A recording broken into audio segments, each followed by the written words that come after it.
ఇది టమాటా కొత్తిమీర చట్నీ.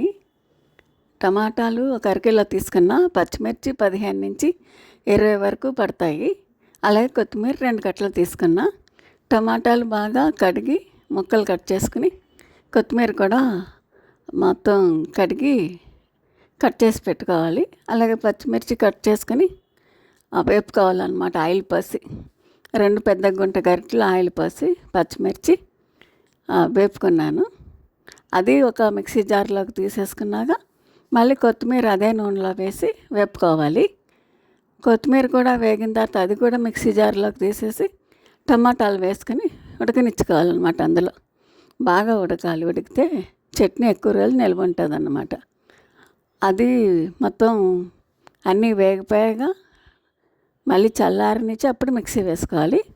మళ్ళీ దాంట్లో ఒక పెద్ద స్పూన్ నిండా కారం పడుతుంది, ఉప్పు పడుతుంది. కారానికి పచ్చిమిరపకాయలు వేసాం కదా, ఇంకా కారం అవసరం లేదు, ఉప్పు వేస్తాం అనమాట. ఇందులో ఒక పెద్ద స్పూన్ సాల్ట్ వేసుకొని మిక్సీ పట్టుకుంటే చట్నీ చాలా బాగుంటుంది. కావాల్సిన వాళ్ళు తాలింపు వేసుకోవచ్చు. నేను ఇందులో 2-3 సార్లు ఆయిల్ పోసా కదా, టమాటాలు ఉడకటాకి, పచ్చిమిర్చి వేగటాకి, కొత్తిమీర వేగటాకి. అందుకని నేను తాలింపు వేయలేదు.